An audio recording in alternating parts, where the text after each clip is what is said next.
Мужской пуловер связан спицами 1,75 и 2 миллиметра.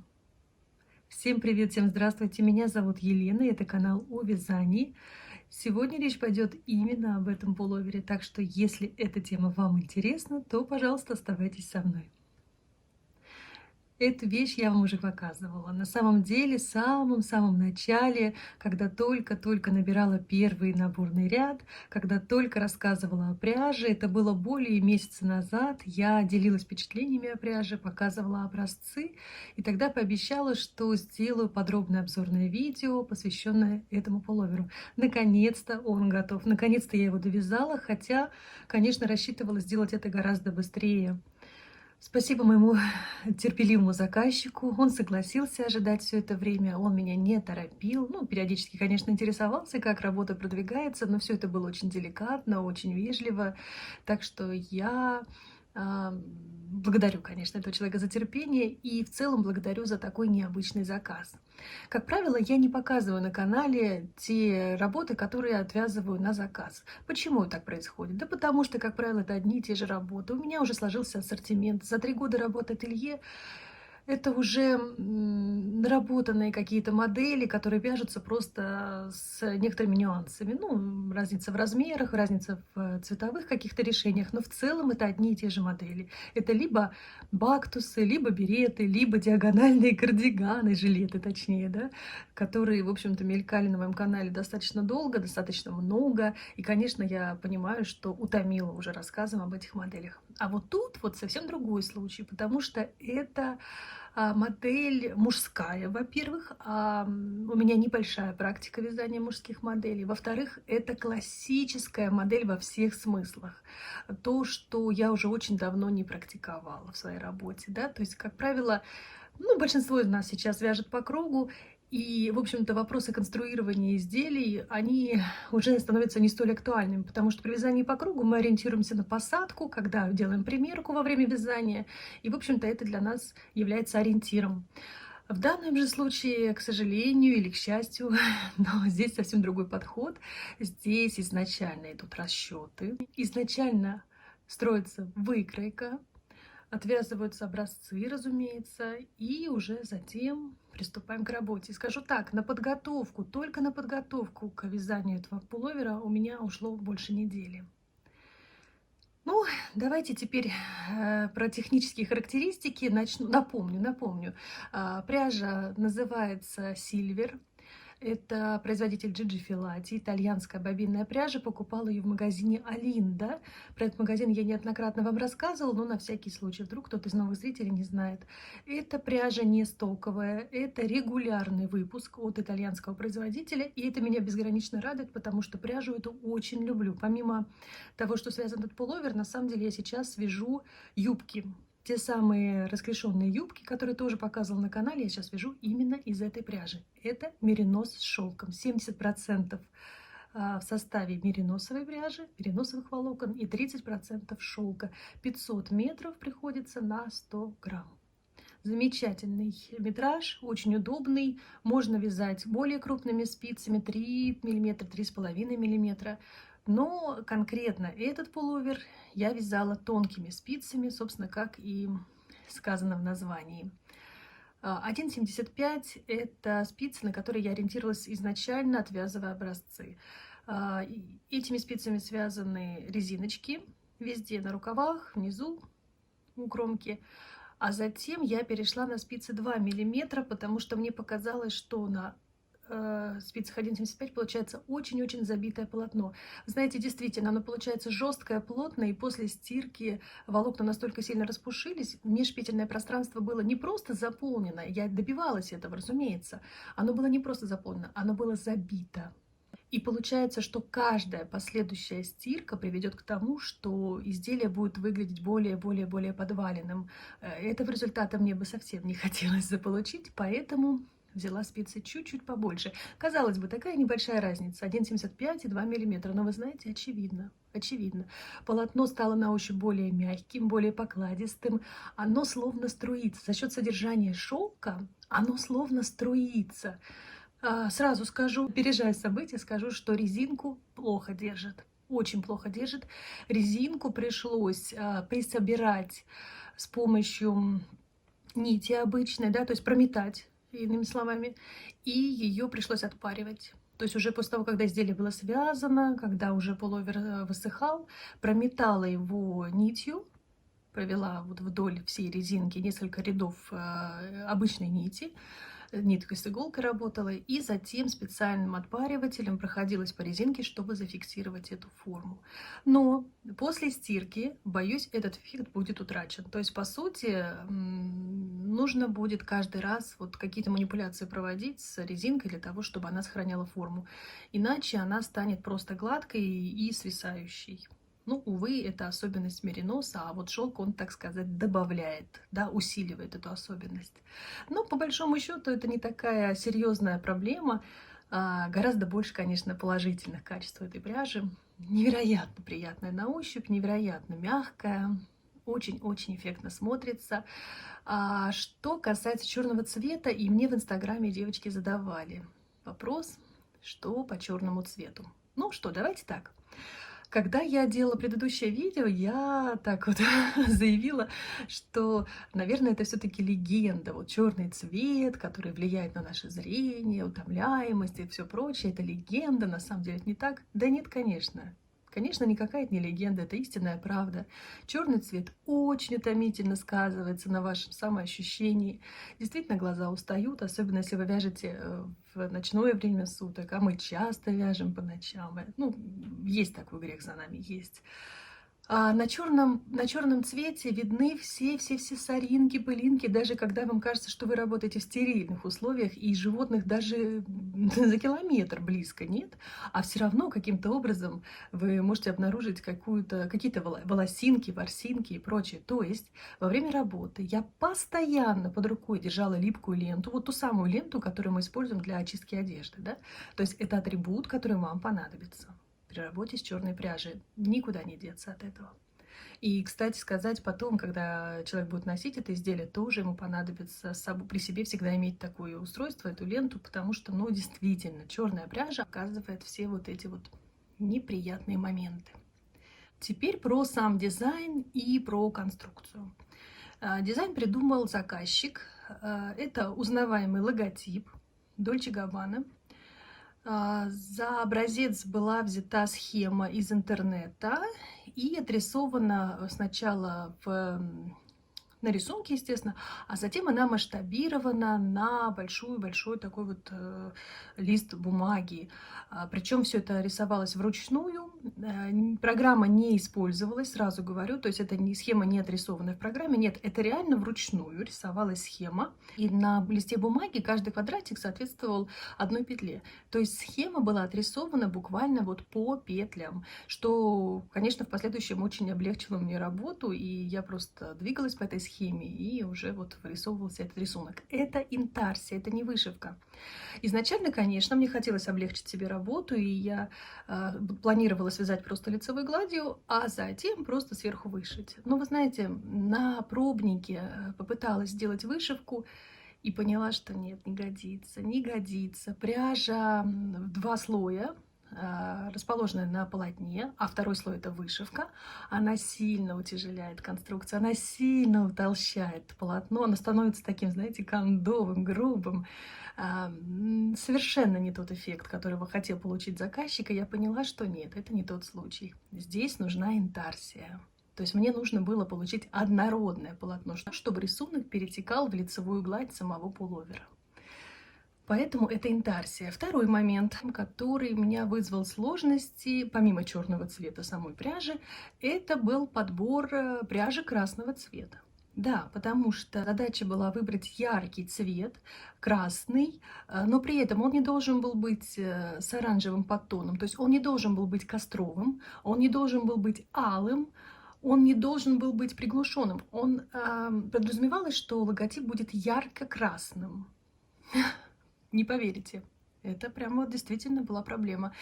Я купила карминно-красный цвет этой же пряжи Silver. Купила 200 граммов и попробовала вязать. Вот что у меня получилось. Вот это вот, по сути, вы видите тестовый образец. Ну, конечно, нет. Изначально, когда я вязала, я планировала, что это будет сам пуловер, но на камере вы сейчас не видите разницы, не видите. Я уже при монтаже видео поняла, что цветопередача хромает. Но поверьте, разница есть. Поэтому я держу в руках сейчас именно образец. А настоящий пуловер, связанный с другой пряжей, у меня находится позади меня. Поэтому мне пришлось отказаться от этого красного и пришлось искать новую пряжу. В итоге я ее нашла. Эта пряжа тоненькая, 2400 метров на 100 граммов. Это бобинная пряжа. Здесь тоже меринос, тоже шелк и немножечко, прям совсем 10% кашемира. Так вот, я ее смотала в 6 клубков, то есть у меня было в 6 сложений нить. 2400 разделить на 6. Вот. И тогда я из нее стала вязать уже этот логотип, эту интарсию. Да, интарсию вязать непросто. Для этого мне приходилось нить обрезать, делать маленькие клубки, потому что вы видите, да, здесь происходит чередование: черный участок, красный участок, черный, красный. И вот эти все клубки одновременно находятся в работе, и они, поганцы такие, все время норовят между собой перепутаться. Вот все время. По большому счету провязывается один ряд лицевой, один ряд изнаночный, а потом я сижу и полчаса разматываю вот эти клубки, разматываю перемешавшиеся нити, переплетенные нити. Теперь про ряд. В одном ряду лицевом у меня было больше 200 петель, сильно больше 200, такое количество, которое не помещается даже на вязальную машину Silver 5 класса, да, которая вяжет тонкими вот иглами, и можно связать аналог вот фабричного изделия. Так вот, когда я консультировалась в самом начале, когда только приступила к этой работе, я проконсультировалась с вязальщицами, которые работают на машине, потому что у меня была мысль отвязать ее на машине. Это было бы гораздо проще при выполнении заказа и гораздо быстрее, конечно. Но, увы, полотно по своей ширине не проходило на ширину машины, и мне было предложено связать из 2 половинок и провести шов по центру. Конечно, такой вариант ни в коем случае не устраивал, чтобы шов пересекал, не просто полотно пересекал сам логотип, но такой вариант не подходит категорически. Поэтому вручную, поэтому вот столько петель. Значит, перед шире спинки сейчас я вам скажу, на 12 петель. Перед шире, чем спинка, потому что у мужчин анатомически, возрастных мужчин анатомически имеется выступающий животик, и вот этот аспект нужно учитывать. Да, в этой связи у меня был связан подрез с передней части, только спереди.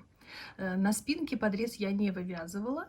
И это изделие в целом, не помню, говорила я или нет, но это изделие в целом классическую конструкцию имеет, то есть отдельно связано переднее полотно, отдельно связана спинка и отдельно связаны рукава с вывязанным окатом. Рукава — это тоже интересная тема, потому что окат, он же не равномерный, да, спереди и сзади, то есть спереди это со стороны передней части, сзади со стороны спины. То есть спереди там в самом начале вывязывается небольшое углубление, а со стороны спинки темп убавок очень напоминает регламную линию. Вот. Ну и сама верхушка, головка оката, это все рассчитывалось. Это все рассчитывалось, исходя из мерок, которые предоставил заказчик. Да? То есть, как я уже говорила, в самом начале самое главное, нужно было провести правильные расчеты. Что касается посадки рукава. У меня на это ушло больше 2 дней.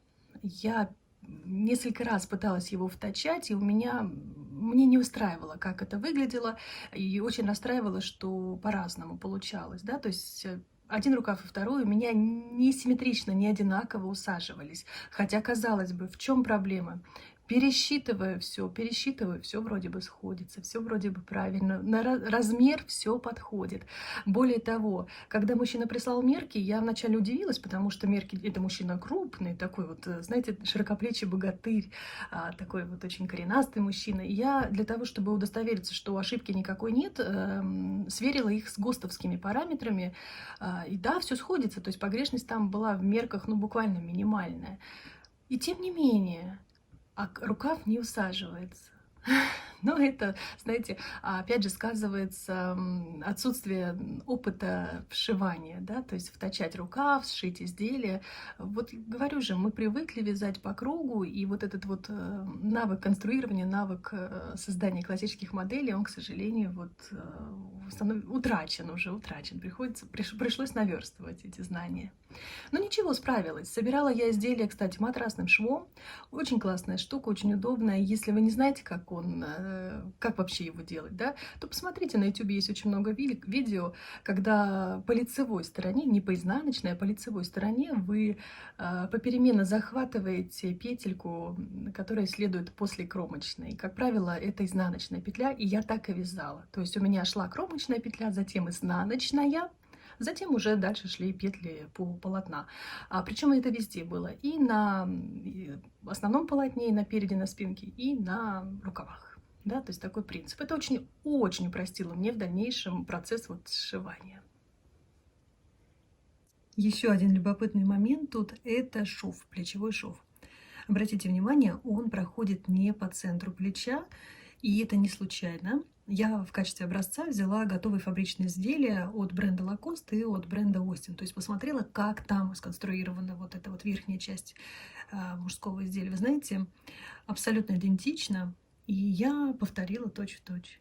Повторила эту конструкцию. То есть переднее полотно длиннее, чем линия скоса плеча на спинке на 4,5 сантиметра. Это серьезная разница, поверьте. Но именно вот благодаря вот этим 4,5 сантиметрам полотно огибает плечо и затем уже уходит вот в шов. Собственно говоря, я не закрывала петли ни на полотне спереди, ни сзади, да, то есть оставила дополнительную нить, потом ее убрала, и, ну и, соответственно, потом с помощью 3 спиц соединила все это в один ряд, а затем уже закрыла. Получился очень аккуратный, красивый шов косичкой, который хорошо сдерживает плечо, сдерживает от растяжения.